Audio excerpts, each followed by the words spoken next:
2017 के टाइम कराची के अंदर इसे एक सीरियल किलर की वजह से कराची की औरतों ने घर से बाहर निकलना तक छोड़ दिया और ये बंदा पूरे कराची में बाइक पर घूमता और जहां पर इसको लड़कियां दिखती तो वो इनको चाकू से कत्ल कर देता। पूरे शहर के अंदर एक खौफ फैल गया था इस बंदे का। किसी को भी ये समझ नहीं आ रहा था कि आखिर ये लड़कियों को क्यों मार रहा है और इसका मकसद क्या है। बट इससे भी इम्पोर्टेंट कि सिर्फ लड़कियां ही क्यों, पुलिस की हजारों कोशिशों के बाद भी इस कातिल का पता नहीं चल रहा था। डे बाय डे कराची के मुख्तलिफ इलाकों से लड़कियों की लाशें हर चौक पर मिल रही थी जिनको बेदर्दी के साथ चाकू से कत्ल किया गया था। एक चीज तो पुलिस को समझ आ चुकी थी कि ये सब पैसों के लिए नहीं कर रहा, बिकॉज जिन लड़कियों को इसने मारा था उनके पास बहुत सारा पैसा था, महंगे महंगे मोबाइल फोन्स और बहुत सारा गोल्ड ज्वेलरीज थी। लेकिन इस बंदे ने लड़कियों को मारने के बाद किसी भी चीज को हाथ नहीं लगाया। इसका मकसद था कि लड़कियों को सिर्फ जान से मारना। और ये बंदा इतना शातिर था कि पुलिस ने भी इसके आगे हाथ जोड़ लिए।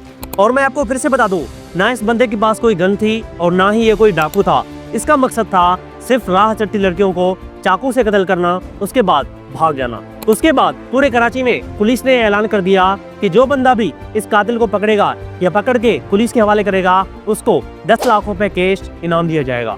अभी ये मामला कराची की आवाम के हाथ में आ चुका था और इसके सर पर 10 लाख रुपए का इनाम भी लग चुका था। लेकिन आपको यह सुन के हैरानी होगी कि कराची में रहने वाला 2.5 करोड़ बंदा भी इसको नहीं पकड़ पाया। उसके बाद पुलिस को हर तरफ से नाकामी नजर आ रही थी, लेकिन आखिरकार 1 महीने बाद पुलिस ने उस कातिल को उसके घर से पकड़ लिया और इस बात का भी पता लगा लिया कि आखिर ये लड़कियों को क्यों मार रहा था। अस्सलाम वालेकुम दोस्तों, आज आपके साथ एक ऐसा वाकया शेयर करेंगे जो कि कराची की तारीखों में एक खौफ बनकर रहा था। लेकिन इससे पहले इंडिया और पाकिस्तान के बीच का कंपैरिजन कर लेते हैं। तो इंडिया के सबसे बड़े यूट्यूब चैनल टी सीरीज के सब्सक्राइबर है 300 मिलियन और अगर पाकिस्तान की बात करें तो पाकिस्तान के सबसे बड़े यूट्यूब चैनल के सब्सक्राइबर हैं सिर्फ और सिर्फ 70 मिलियन। इसका मतलब है हम पाकिस्तानी पीछे रह गए?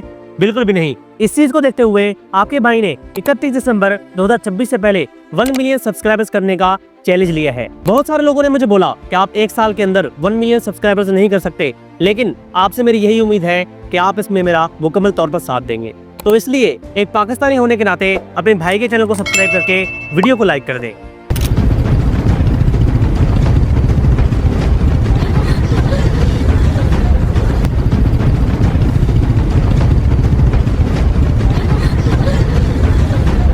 तो ये कहानी स्टार्ट होती है 25 सितंबर 2017 में, जब एक 30 साल औरत अपने बच्चे को स्कूल से छोड़कर वापस आ रही थी तो इसने नोट किया कि एक बंदा मोटरसाइकिल पर उसका पीछा कर रहा है। जहां पर वो सामान लेने के लिए रुकती तो वो भी वहां पर रुक जाता और जब वो चलने लगती तो वो भी चलने लगता। उसके बाद ये औरत अपने घर की तरफ तेजी से भागने लगी। उसके बाद जब इसने पीछे मुड़कर देखा तो उसके पीछे कोई भी नहीं था। उसके बाद इसने सुकून का सांस लिया और आगे चलने लगी। जब वो अपने घर के नजदीक पहुंची तो अचानक से उसकी कमर पर किसी ने चाकू मार दिया। उसके बाद इसने जब पीछे मुड़कर देखा तो वही बंदा था जो मोटरसाइकिल पर इसका पीछा कर रहा था। उसके हाथ में खून से भरा हुआ चाकू था और वो इसकी तरफ देखकर स्माइल कर रहा था। उसके बाद ये बंदा वहां से चला जाता है और ये औरत पूरे तरीके से जख्मी हो जाती है, लेकिन खुशकिस्मती से इस औरत की जान बच जाती है। और ये इस कातिल का कराची में सबसे पहला हमला था। लेकिन इसके ठीक 1 दिन बाद इस बंदे ने सेम ऐसा ही काम किया और कराची यूनिवर्सिटी के सामने 2 लड़कियों को चाकू मारकर कत्ल कर दिया। जब आसपास के सीसीटीवी फुटेज चेक किए गए तो पता चलता है उसी तरीके से सेम वही बंदा आकर उन लड़कियों पर हमला करता है। लेकिन इन 2 लड़कियों में से एक लड़की का भाई पाकिस्तानी मीडिया में सहाफी था, इसलिए इस खबर को मीडिया ने भी कवर किया और इस टाइम पुलिस भी एक्टिव हो गई। उस टाइम कराची के अंदर ये खबर फैल चुकी थी कि एक बंदा है जो बाइक पर बैठकर पूरे कराची में घूमता है और जहां पर इसको औरत दिखती है तो वो इसको चाकू से मार देता है। और इस बंदे के खौफ से कराची की औरतों ने घर से बाहर निकलना तक छोड़ दिया और यूनिवर्सिटी ऑफ कराची के स्टूडेंट्स ने वहां की गवर्नमेंट से अपील की कि उनको सिक्योरिटी फराहम की जाए। और पुलिस हर जगह इस बंदे को ढूंढ रही थी और पूरे कराची में इसी की बात हो रही थी। अब होना तो ये चाहिए था कि ये बंदा कुछ दिनों के लिए छुप जाता, बट हुआ कुछ इसका उल्टा। उसके अगले दिन ही इस बंदे ने जौहर चौरंगी के करीब एक ही दिन में 4 लड़कियों को चाकू मारकर कत्ल कर दिया। पुलिस समेत सारा कराची इस बात पर हैरान था कि आखिर बिला वजह ये इनको क्यों मार रहा है। ना ही ये कोई चोरी करता है और ना ही जिस्म से कुछ गुर्दे वगैरह निकालता है। आखिर इसका मकसद क्या है?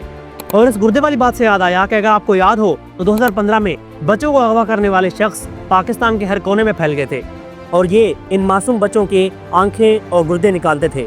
तो अगर आप चाहते हैं कि मैं इस टॉपिक पर भी वीडियो बनाऊं तो नीचे कमेंट कर दें पार्ट 2। उसके बाद 3 दिन के अंदर ये आपके पास वीडियो आ जाएगी, लेकिन ये वीडियो आपके पास तब तक नहीं आएगी जब तक आप इस चैनल को सब्सक्राइब नहीं करेंगे। तो जल्दी से चैनल को सब्सक्राइब करके वीडियो को लाइक कर दें ताकि ये वीडियो आपके पास सबसे पहले पहुंच सके। Back to the story. इसी बात में ही एक हफ्ता गुजर चुका था। एक तरफ से पुलिस इसको हर तरीके से ढूंढ रही थी और दूसरी तरफ से ये बंदा इन 7 दिनों में 18 और लड़कियों को मार चुका था। ना ही इसको किसी का खौफ था और ना ही किसी का डर। वो खुलेआम बाइक पर घूमता और लड़कियों को दर्दनाक तरीके से मार देता। पुलिस की हर कोशिश के बाद भी, हर तरीके से नाकामी नजर आने के बाद पुलिस ने तंग आकर पूरे कराची में ऐलान कर दिया कि जो बंदा भी इस कातिल को पकड़ेगा उसको 10 लाख रुपए इनाम दिया जाएगा। पुलिस का ये मानना था कि जब पूरा शहर इस पर नजर रखेगा तो हम इसको पकड़ लेंगे। लेकिन आपको ये सुन के हैरानी होगी कि 2.5 करोड़ आवाम में से एक बंदा भी इसको पकड़ नहीं पाया। उसके बाद अचानक से पुलिस के पास पंजाब से एक कॉल आती है कि कुछ दिनों पहले पंजाब में भी कुछ इस तरीके से लड़कियों को कत्ल किया गया था कि एक बंदा बाइक पर आकर लड़कियों को चाकू मार देता है। अब यहाँ पर पुलिस को एक बात समझ आ चुकी थी कि बंदा सेम है। पहले ही पंजाब में लड़कियों को मारने लगा, जब वहाँ के लोग इसको पहचानने लगे तो ये कराची में आ गया। लेकिन आपको ये बात ही पता होनी चाहिए कि कराची के अंदर इस बंदे ने 35 लड़कियों को और पंजाब में इस बंदे ने 50 लड़कियों पर हमला किया था। ये खबर आने के बाद कराची में एक हफ्ते तक कोई हमला नहीं हुआ, बट पंजाब में ये बंदा अगले हफ्ते ही 3 लड़कियों को मार चुका था। उसके बाद पुलिस को ये 100% कंफर्म हो गया कि बंदा सेम है, लेकिन जहां पर पुलिस इसको पकड़ती है तो ये वहां से भाग जाता है। उसके बाद पंजाब पुलिस ने इस पर बहुत बड़ा एक्शन लिया। उसके बाद 48 आवर्स के अंदर इसको मंडी बहाउद्दीन से इसके घर से पकड़ लिया गया। इसको पकड़ने के बाद जब पुलिस ने इसे पूछताछ की तो ये अजीब हरकतें करने लगा। कभी कभार ये रोने लगता और कभी बोलता कि इसको ख्वाब में आता है कि औरतों को मारो, और कभी बोलता कि इसे औरतों को मारने में बहुत मजा आता है। लेकिन जब इस बंदे की मेडिकल टेस्ट की गई तो पता चलता है कि ये बंदा एक जहनी मरीज था, और ऐसे लोगों को साइकोपैथ कहते हैं। जिस भी बंदे को ये बीमारी होती है उसे लोगों को तकलीफ में या मरते देखकर बहुत मजा आता है और जहनी सुकून मिलता है। उसके बाद पुलिस ने इसको जिंदगी भर की सजा सुना दी। लेकिन इसके बाद कराची में आज तक इस किस्म का एक केस भी रिपोर्ट नहीं हुआ। और ऐसी इंटरेस्टिंग वीडियोस के लिए इस चैनल को सब्सक्राइब कर दें ताकि हर आने वाली वीडियो आपके पास सबसे पहले पहुंच सके। थैंक्स।